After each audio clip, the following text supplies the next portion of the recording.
Baseball Boogie by Mabel Scott. Here on Democracy Now!, democracynow.org, The War and Peace Report. I'm Juan Gonzalez. We're talking about the use of public subsidies for sports stadiums. We're joined from Washington, D.C. by Ohio Congressman Dennis Kucinich. And here in New York, we have Bettina Damiani, the project director of Good Jobs in New York, and Neil DeMause, author of Field of Schemes, How the Great Stadium Swindle Turns Public Money into Private Profit.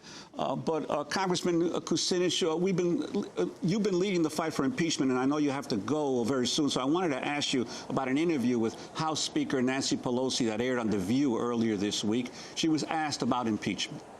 You've ruled against impeaching George Bush and Dick Cheney, and now Kucinich is trying to pass that. Why do you insist on not impeaching these people so that the world and America can really see the crimes that they've committed? Well, I think it was important. When I became Speaker, and this, by the way, a very important position, President, Vice President, Speaker of the House, I saw it as my responsibility to try to bring a much divided country together to the extent that we could. I thought that impeachment would be divisive for the country. In terms of what we set out to do, we wanted to raise the minimum wage, give the biggest increase in veterans' benefits to veterans in a 77-year history, the veterans, pass the research for stem cell research, all of that. This week, we're going to pass equal pay for equal work. It has been a long time in kind of pay equity.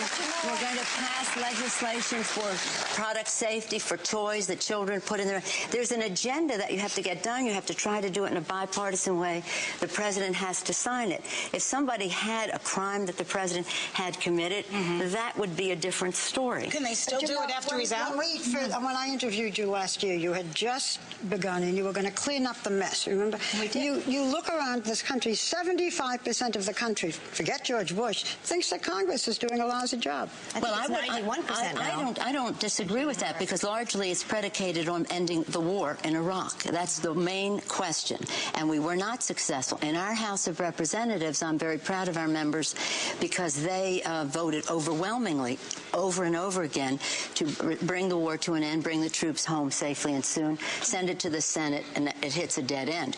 But in terms of that particular standard, I would say I disapprove as well. But we passed some of the things I just mentioned, the energy bill. We worked in a bipartisan way, an innovation agenda.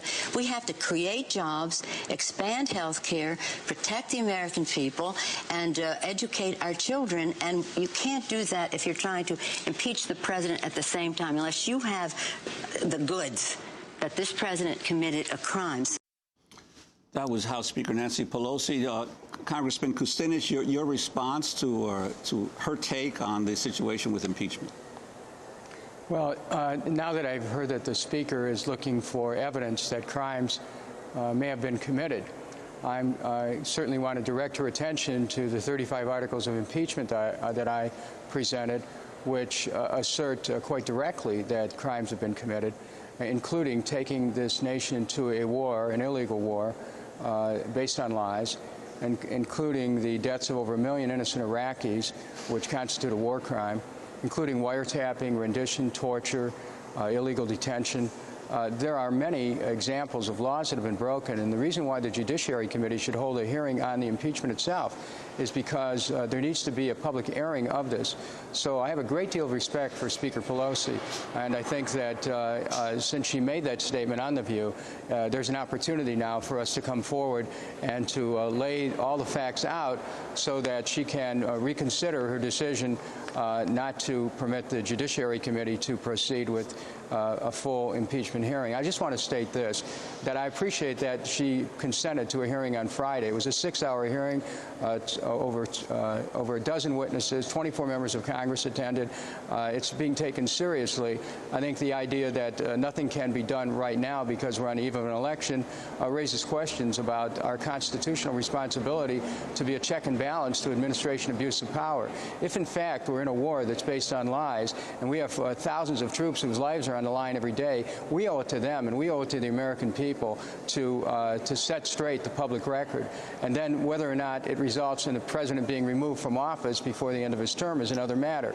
I want to further say that with the possibility of a war in Iran in the offing, a war against Iran, a war that would be a result of a preemptive attack, much like the one that the United States launched against Iraq, it becomes very important that we hold this administration to the highest standard of having to verify the statements they make to take us into one war and to try to take us into another. Well, Congressman Dennis Kucinich of Ohio, thank you once again for joining us, and we're going to continue the conversation here on the